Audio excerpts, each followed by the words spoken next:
नमस्कार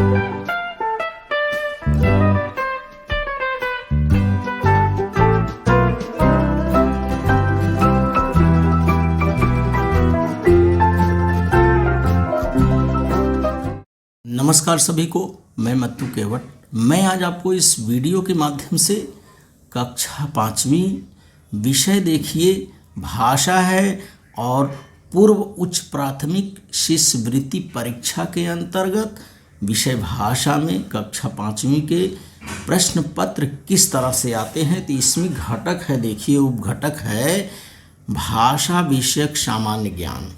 तो भाषा विषयक सामान्य ज्ञान से संबंधित प्रश्न किस तरह से आते हैं और आपको जानकारी है कि प्रश्नों को क्या करना रहता है। 4 पर्याय दिए रहते हैं, 4 पर्याय में से एक पर्याय उसमें से सही रहता है और उस पर्याय क्रमांक को हमें क्या करना रहता है, गोल करना पड़ता है। तो देखिए इसमें पहला प्रश्न है भाषा विषयक सामान्य ज्ञान में। पहला प्रश्न है बच्चों, आम मीठा वैसे करेले का स्वाद क्या होगा। ये आपको 4 पर्याय दिए गए हैं। पहला पर्याय है खट्टा, दूसरा है तीखा, तीसरा है कड़वा और चौथा है चटपटा। तो आपको जानकारी है कि जब आम मीठा है तो करेला जो है ये कड़वा होता है। तो इसमें बच्चों ये पर्याय क्रमांक 3 जो है ये सही है। तो हमें करना क्या रहता है, शिष्यवृत्ति में उत्तर पत्रिका में इस तरह से नंबर दिए रहते हैं और प्रश्न क्रमांक के सामने पर्याय क्रमांक कौन सा सही है। जैसे इस प्रश्न में पर्याय क्रमांक तीसरा सही है, ये तीसरा सही है, तो हमें उत्तर पत्रिका में उत्तर पर्याय में पर्याय क्रमांक 3 के गोले को इस तरह से काली या नीली पेन से ऐसे रंगना रहता है। तो देखिए इस तरह से हमने रंग दिया तो इसको उत्तर हमें मिल गया कि आम मीठा होता है वैसे करेला जो है ये कड़वा होता है। तो उत्तर पर्याय क्रमांक 3 जो है ये सही उत्तर है। इसी तरह से देखिए प्रश्न दूसरा है और प्रश्न दूसरे का वाचन हम करते हैं कि कुसुमाग्रज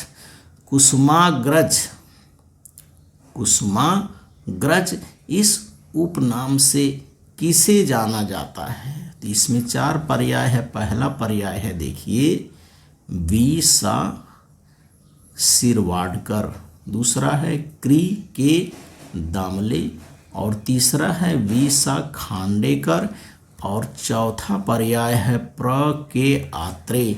तो इसमें से हमें क्या करना है, उत्तर खोजना है कि कुसुमाग्रज इस उपनाम से किसे जाना जाता है।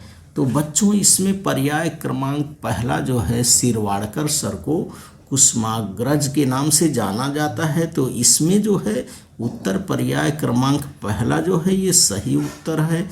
तो इस तरह से उत्तर पत्रिका में हमें पहले क्रमांक के गोले को रंगना होगा कि कुसुमाग्रज इस उपनाम से वा शिरवाडकर, यह इसका पर्याय क्रमांक पहला जो है वा शिरवाडकर यह सही उत्तर है। तो उत्तर पर्याय पत्रिका में पर्याय क्रमांक 1 के गोले को इस तरह से हमने रंग दिया। तो इस प्रश्न का उत्तर हमें मिल गया कि कुसुमाग्रज इस उपनाम से वा शिरवाडकर को जाना जाता है। पर्याय क्रमांक पहला जो है ये सही उत्तर है। इसी तरह से प्रश्न तीसरा देखते हैं। प्रश्न है तुम मुझे खून दो मैं तुम्हें आज़ादी दूंगा, यह घोषणा किसने किया है।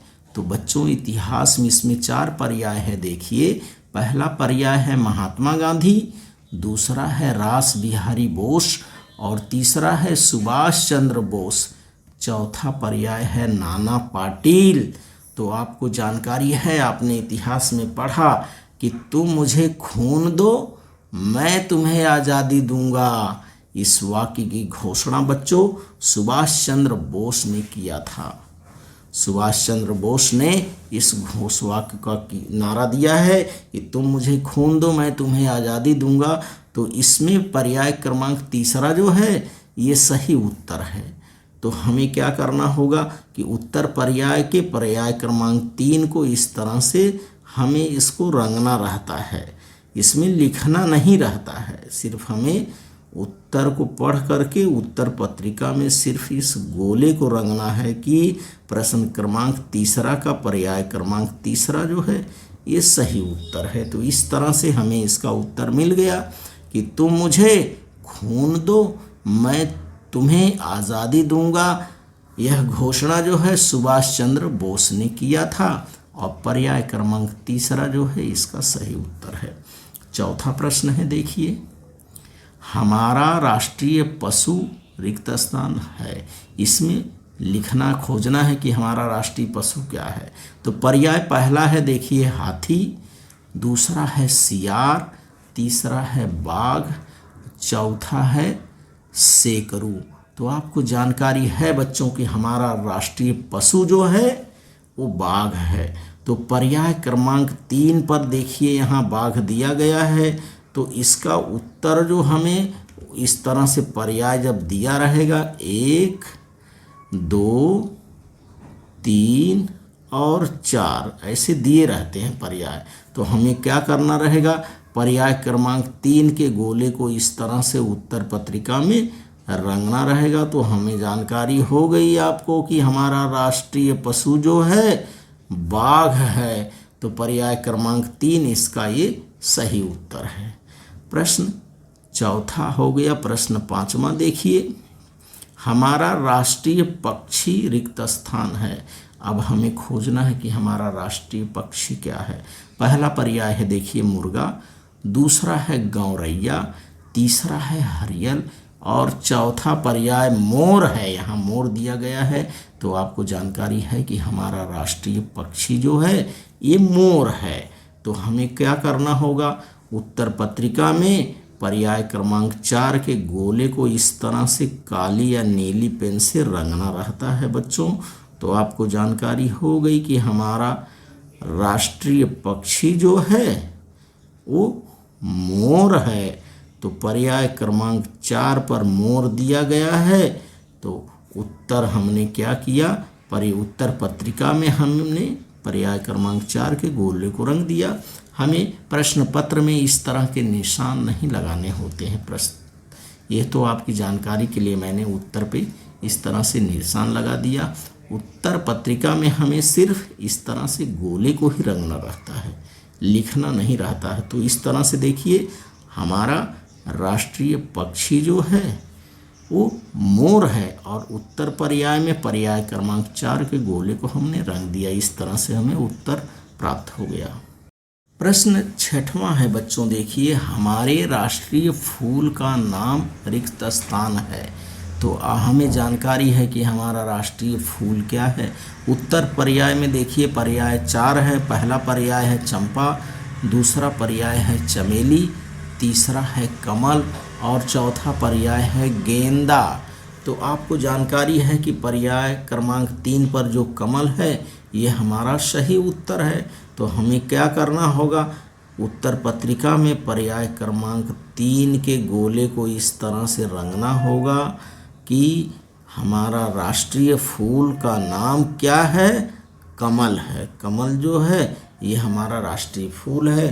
तो उत्तर पर्याय क्रमांक 3 के गोले को इस तरह से हमें रंग दिया कि हमारा राष्ट्रीय फूल का नाम कमल है और उत्तर हमें इस तरह से रंगना रहता है उत्तर पर्याय में। प्रश्न 7वां है बच्चों, देखिए, हिंदी दिवस रिक्त स्थान को मनाया जाता है। तो हिंदी दिवस कब मनाया जाता है, अब पर्याय देखिए, पहला है 14 नवंबर, दूसरा है 2 अक्टूबर, तीसरा है 4 सितंबर और चौथा है 27 फरवरी। तो आपको जानकारी है इसमें पर्याय क्रमांक 3 जो है ये सही उत्तर है। हिंदी दिवस जो है ये 14 सितंबर को मनाया जाता है। तो 14 सितंबर जो है ये हिंदी दिवस है। तो 3 नंबर पर्याय के गोले को इस तरह से हमें अंदर से रंगना होगा कि हिंदी दिवस जो है ये 14 सितंबर को मनाया जाता है। तो 14 सितंबर जो है पर्याय क्रमांक 3 पर लिखा गया है, इसलिए इसका उत्तर पर्याय क्रमांक 3 होगा। प्रश्न 8वां हम देखते हैं, महाराष्ट्र दिवस रिक्त स्थान को मनाया जाता है? पहला पर्याय है 26 जनवरी, दूसरा 1 मई, तीसरा 15 अगस्त और चौथा है 14 सितंबर। तो आपको जानकारी है कि महाराष्ट्र राज्य की स्थापना जो है 1 मई को हुई थी, तो महाराष्ट्र दिवस 1 मई को मनाया जाता है। तो पर्याय क्रमांक 2 पर 1 मई है, इसलिए इस प्रश्न का उत्तर जो है पर्याय क्रमांक 2 होगा। तो पर्याय क्रमांक 2 पे 1 मई है। तो उत्तर पत्रिका में हमें प्रश्न क्रमांक 8 पर जाना होगा और 8 पर पर्याय क्रमांक 2 के गोले को रंगना रहता है। तो इस तरह से हमें पता चल गया कि महाराष्ट्र दिवस 1 मई को मनाया जाता है। हिंदी दिवस जो है ये 14 सितंबर को मनाया जाता है। हमारा राष्ट्रीय फूल का नाम कमल है। तो इस तरह से बच्चों शिष्यवृत्ति के प्रश्न पत्र में आपको भाषा विषयक सामान्य ज्ञान से संबंधित जब प्रश्न दिए जाते हैं तो उनको आपको सोच समझ करके और उसको आपको जानकारी है कि हिंदी यह हमारी एक राष्ट्रभाषा है और हिंदी भाषा में अलग अलग तरह के भाषा की सुंदरता बढ़ाने के लिए कुछ वचन और संकेत दिए रहते हैं। तो भाषा से संबंधित सामान्य ज्ञान की जानकारी जो है आप प्राप्त करिए और भाषा विषयक सामान्य ज्ञान से आए हुए प्रश्नों को पढ़ करके उसका वाचन करके लेखन करके भाषा विषयक सामान्य ज्ञान से संबंधित प्रश्नों को हल करिए। मेरे आगे आने वाले वीडियो के लिए आप मेरे चैनल को सब्सक्राइब करें, लाइक करें, शेयर करें, बेल आइकन को दबाएं। धन्यवाद सभी को।